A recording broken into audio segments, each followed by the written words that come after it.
Hola, mi nombre es Lizeth Blanco y en esta ocasión viajé a Portmeirion, Gales. Quizás el lugar más curioso que vas a encontrar durante tu ruta por el norte de Gales va a ser Portmeirion, un curioso pueblo de arquitectura de inundables estilos italianos que te va a llevar a creer que te encuentras en el Mediterráneo y no en la costa noroeste de Gales.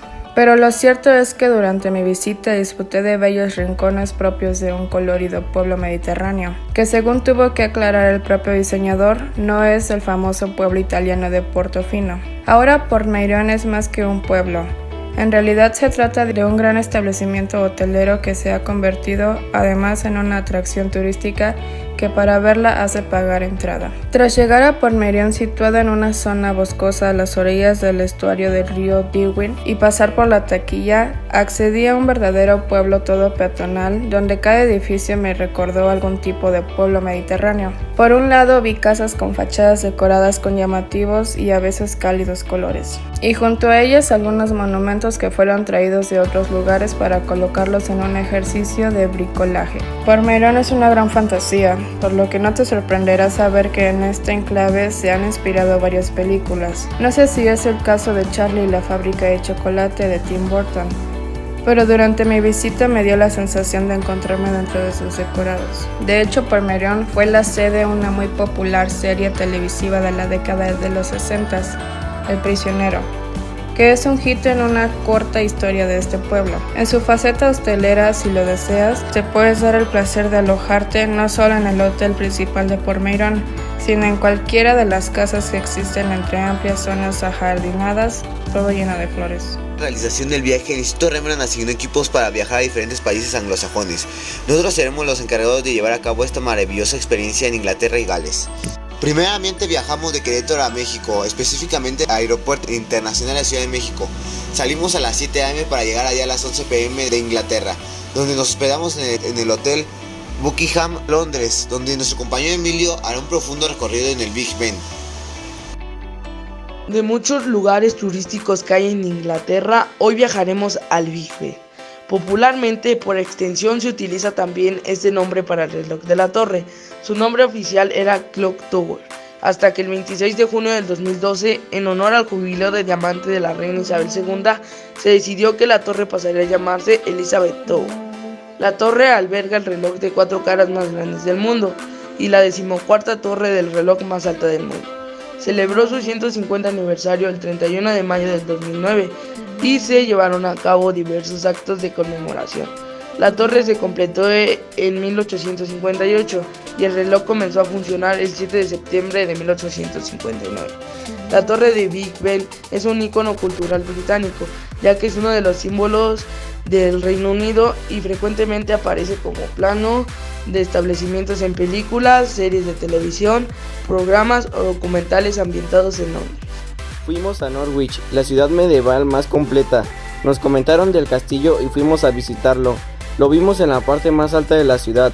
Fue construido en 1607 por Guillermo, quien quería hacer una residencia fortificada. Para construirlo se demolieron 98 casas. Liverpool está situada entre las mejores ciudades de Inglaterra, famoso por ver nacer a los Beatles y por su equipo de fútbol.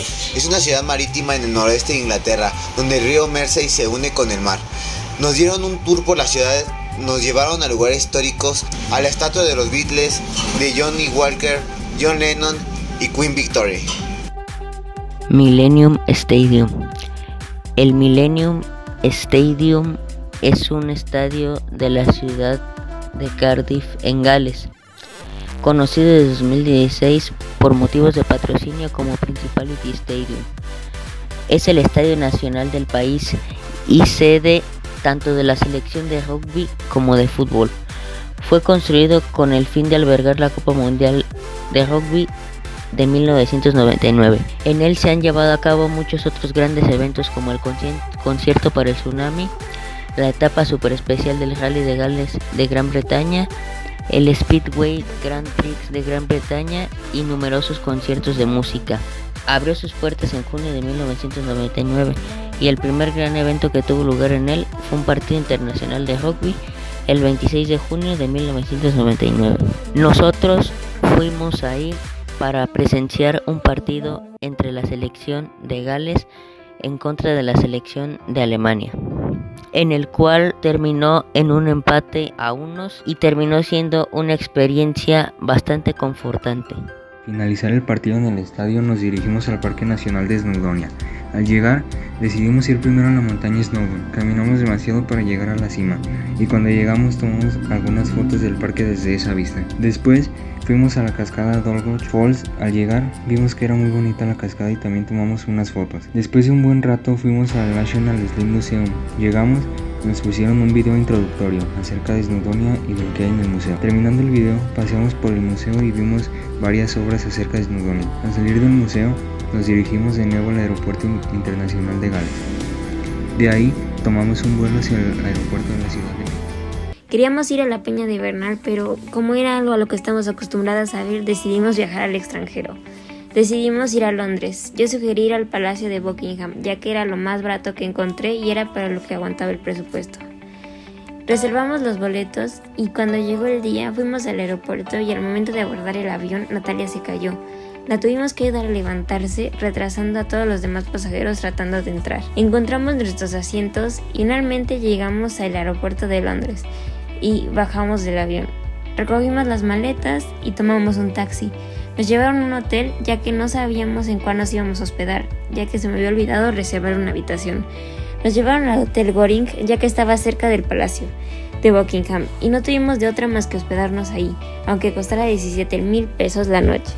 Nos instalamos en el hotel y fuimos al Palacio de Buckingham, ya que era nuestro primer destino.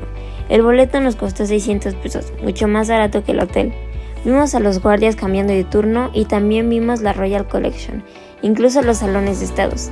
Queríamos ver mucho más, pero los guardias nos descubrieron y nos sacaron del palacio. Nos regresamos al hotel ya que al día siguiente teníamos que ir a otro lugar. Por el cumpleaños de nuestra queridísima amiga Alice, le preparamos un viaje de Gales del 10 al 11 de abril en la madrugada. Nos subimos al avión el 9 de abril a las 12 a.m. y bajamos del avión en Gales a la 1:40 el 10 de abril. Pamela paró un taxi para poder llevarnos a nuestra reservación en el Lounge Hall Hotel. Ya en nuestras habitaciones descansamos un rato para después poder ir a visitar Snowdonia. Llegando al lugar nos dimos cuenta de que era un lugar muy grande, así que para la cumpleañera decidió solo visitar Dolgoch, los jardines de Plastan y Bolch, subirnos al ferrocarril de las montañas de Snowdon y la cantera de Pizarra. Después de visitar todos los lugares que la compañera quería, regresamos al hotel a las 9 p.m. Decidimos hacer algo tranqui en nuestro siguiente destino en Gales, que es el Parque Nacional de Brecons Beacons. Había tantas cosas que hacer que decidimos visitar la catedral y viajar por el canal de Brecon nada más. Nos hicimos del hotel al parque más o menos 3 horas, pero estuvo bien, ya que nos dio más tiempo para descansar los ojos. Llegando, visitamos primero la catedral. Ya adentro nos dimos cuenta de que era más una iglesia muy bonita con imágenes religiosas e historias talladas, y una pequeña fuente en su interior. Fuimos al canal para poder tomar un bote y conocer todo. Ya que nos estábamos subiendo, tuve un poco de mareo, pero no se comparaba a lo bonito que se veían los rayos del sol reflejados en las hojas de los árboles y el agua. Ya que terminó el viaje, fuimos a buscar comida cerca. Encontramos en una aplicación 2 lugares que nos llamó mucho la atención. Uno era una cafetería de nombre Minich Duty Rooms, que estaba a 2.7 kilómetros de donde estábamos, así que fuimos a tener un tentempié y cumplir nuestro sueño de tener una fiesta de té como señoras mientras vemos novelas turcas. Después de terminar nuestra reunión de señoras, fuimos a comer de verdad al Britannia aproximadamente a las 6 p.m. y nos regresamos al hotel. Llegamos más o menos a las 11 p.m. Queríamos descansar, pero no había chance. Teníamos el vuelo a las 12:30.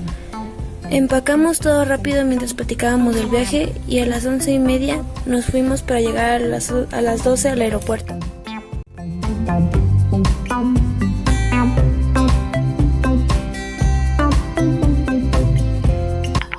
El cuento de Peter Rabbit por Bellatrix Potter. Había una vez 4 pequeños conejitos que se llamaban Peluche, Pelusa, Bolita de Algodón y Peter. Vivían con su mamá en una madriguera debajo de la raíz de un inmenso abeto. Una mañana la señora Conejo les dijo: pongan atención, mis tesoritos, pueden ir a jugar en el campo o a corretear por el sendero, pero no vayan al jardín del señor McGregor.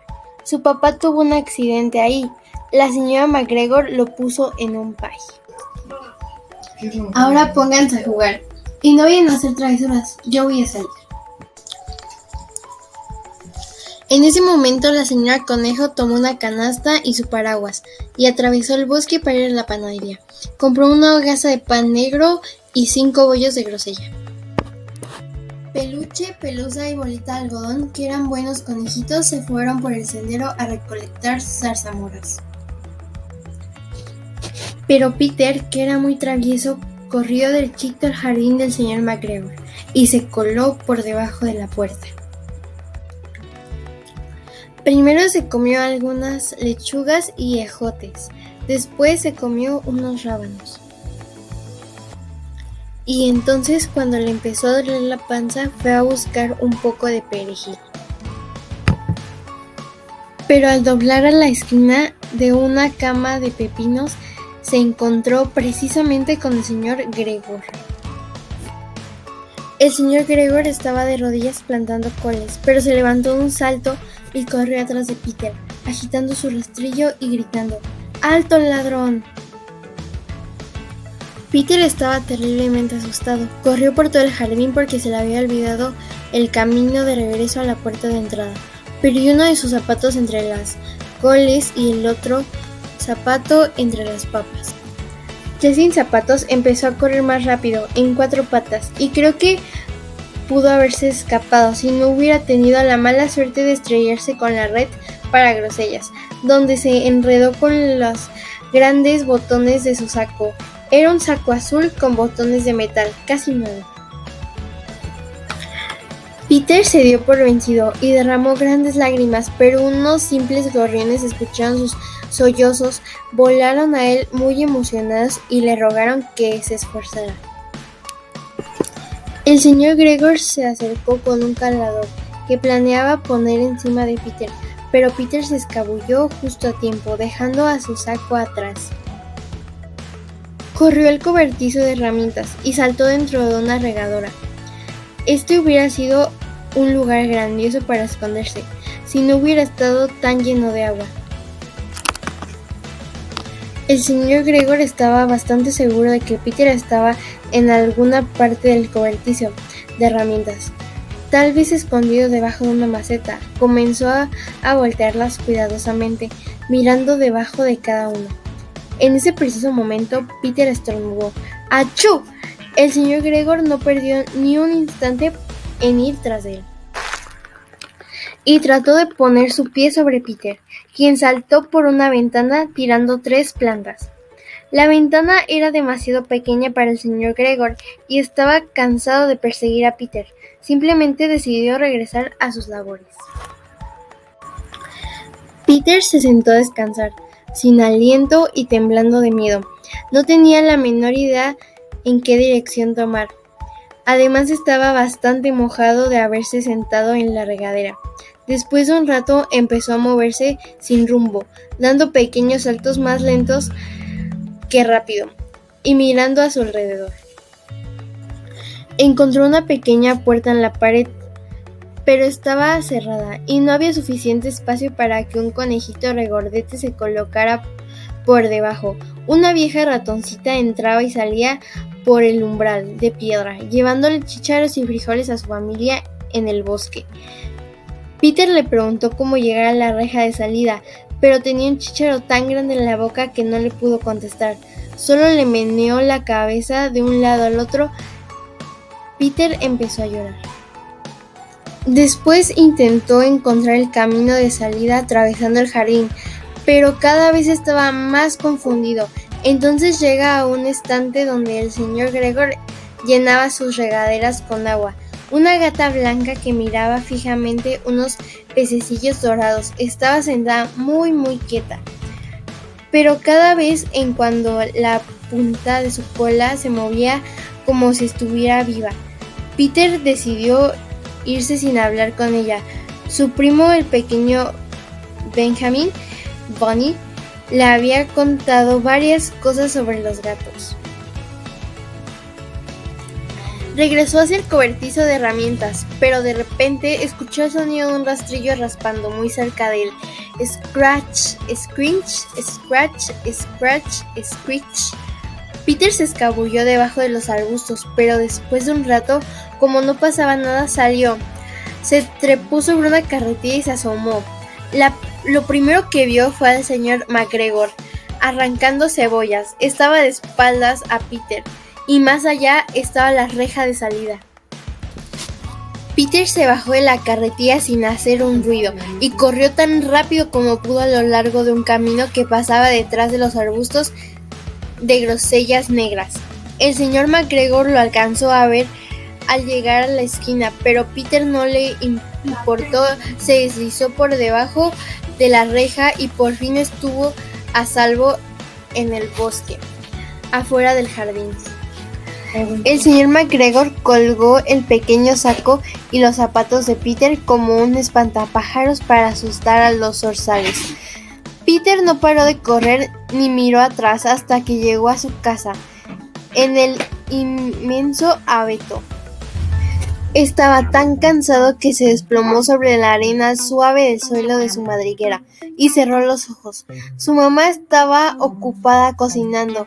Internamente se preguntó ¿dónde estaba la ropa de Peter? Era el segundo saco y par de zapatos que Peter perdía en 15 días. Me temo que Peter no se sentía muy bien esa noche. Su mamá lo mandó a la cama, preparó un té de manzanilla y le dio una dosis a Peter. Tomar una cucharada a la hora de acostar. Pero Peluche, Pelusa y Bolita de Algodón cenaron pan con leche y zarzamoras.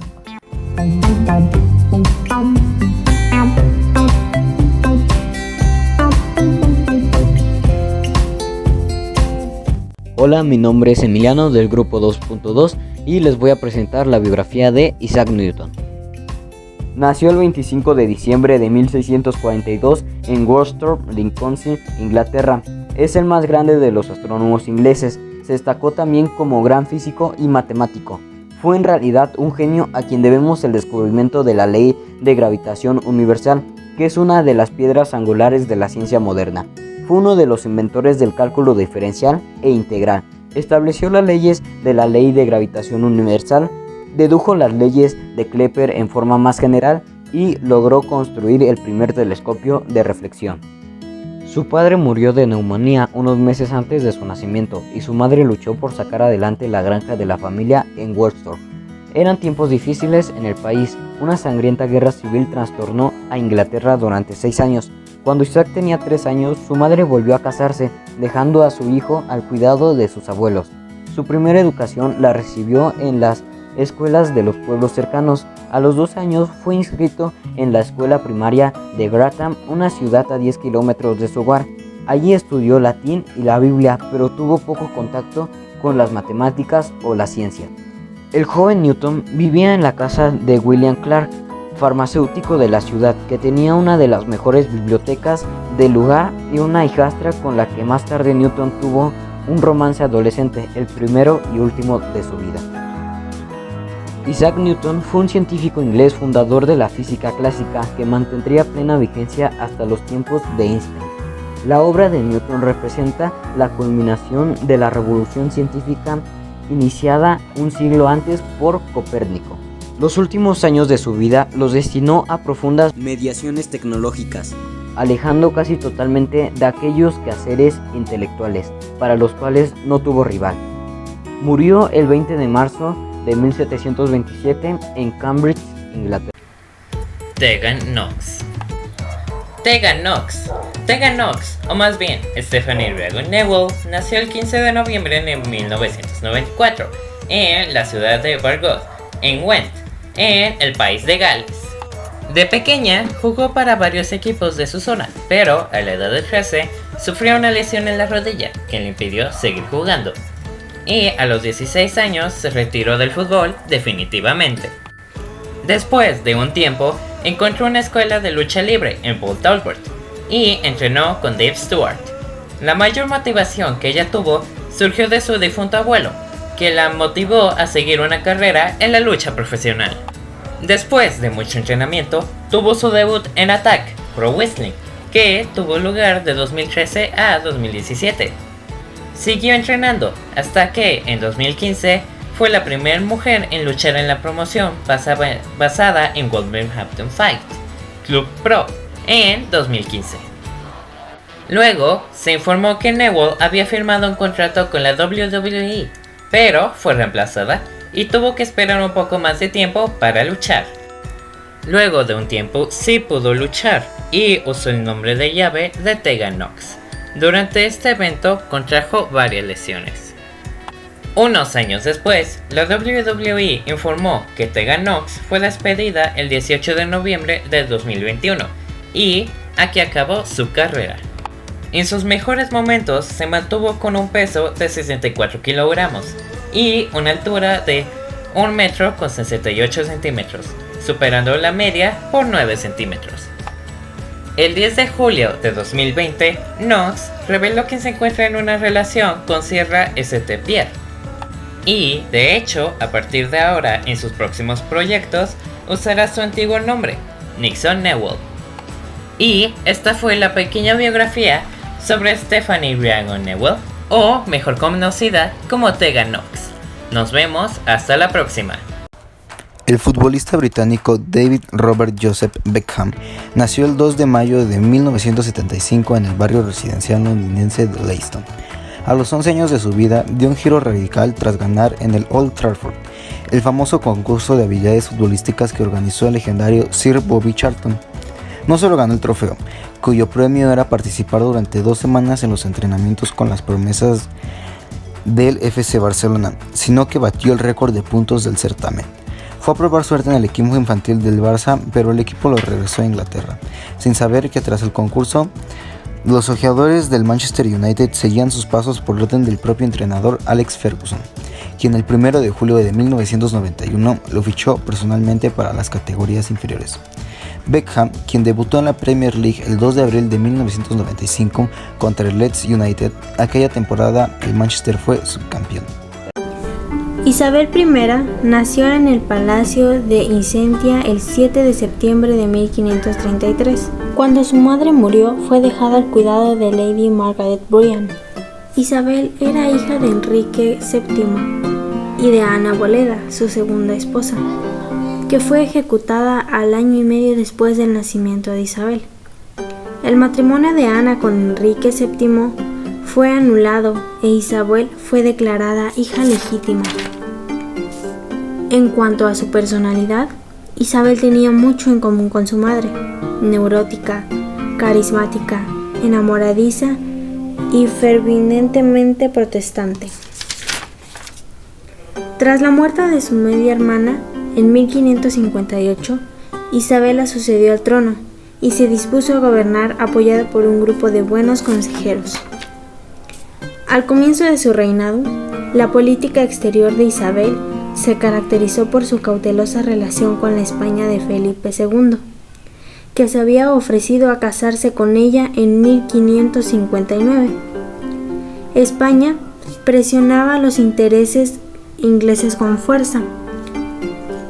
El apoyo a los rebeldes irlandeses y el ascenso a Felipe II al trono de Portugal, y sobre todo la desesperada situación y protestante en Holanda y Francia, donde la Liga Católica y la familia Guisa habían logrado imponer su voluntad a Enrique III, construían serias amenazas para Inglaterra. A la edad de 25 años, Isabel se convirtió en reina y declaró sus intereses a su consejo privado y a otras partes del reino que habían llegado a Nantfield a manifestar su apoyo.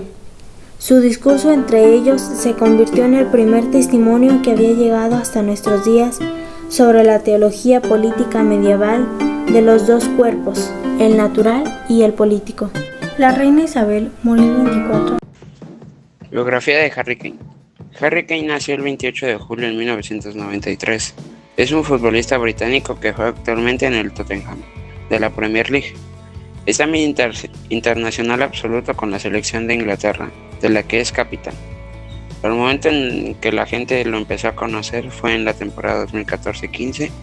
Consiguió la titularidad en el Tottenham y quedó en la segunda posición en la tabla de goleadores de la liga, por detrás de Sergio Agüero.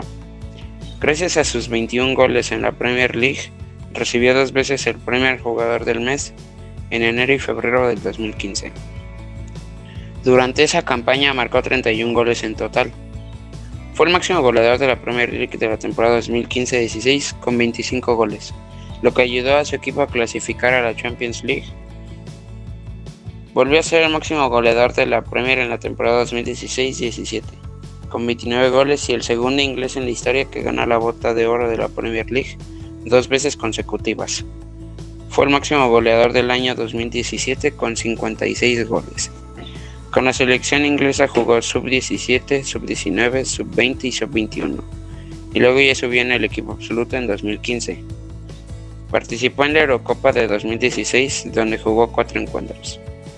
En el Mundial de Rusia 2018 fue el máximo goleador del torneo, por lo que recibió la bota de oro. Datos de Harry Kane. Su nombre completo es Harry Edward Kane, actualmente tiene 28 años, mide 1,88, pesa 86 kilos, su pierna preferida es la derecha, debutó en el Millwall, su dorsal habitual es el 10 y en su carrera ha llevado 37, 9, 18, 29, 15 y 17. Su edad de debut es de 17 años y en la selección debutó de 21 años. Goles en la selección, lleva 49 goles en la selección y en toda su carrera lleva 289. Hoy les contaré un poco acerca sobre la vida de Jordan Lee Pickford. El portero del Everton Football Club nació el 7 de marzo de 1994 en el pueblo inglés de Washington, en la ciudad de Sunderland.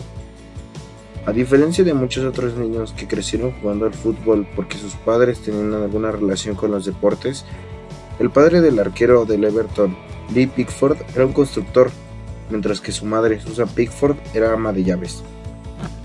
Incluso cuando amaba el fútbol mientras que crecía, Jordan también asistía en la escuela católica St. Robert of Newminster antes de acudir a la Academia Sunderland, después de que era evidente que estaba destinado a jugar fútbol. Fue en Sunderland donde se crió con su hermano mayor, Richard Logan, en una casa que no era rica. Como luego revelaría, fue Richard, su hermano, quien lo puso en el camino para convertirse en futbolista. Comenzó como un jugador juvenil con Sunderland en 2002 y permaneció allí hasta que fue ascendido al equipo senior en 2011, aunque permaneció con el club hasta 2017. Pasó la mayor parte de sus temporadas fuera de préstamo en clubes como Darlington, Alfreton Town, Burton Albion, Carlisle United, Bradford City y Preston North End. Fue después de que regresó de Preston North End de que se mudó a Everton, en un acuerdo que lo convirtió en el portero inglés más caro de la historia y el tercer portero más caro del mundo. Antes de ser llamado a jugar para el Mundial de 2018 Rusia, solo había jugado 2 partidos con la selección inglesa, en el torneo en el que los 3 leones terminaron en cuarto lugar y fue nombrado el mejor portero de Inglaterra. No se sabe que Pickford haya salido con ninguna mujer en el pasado públicamente, a excepción de su actual novia Megan Davison.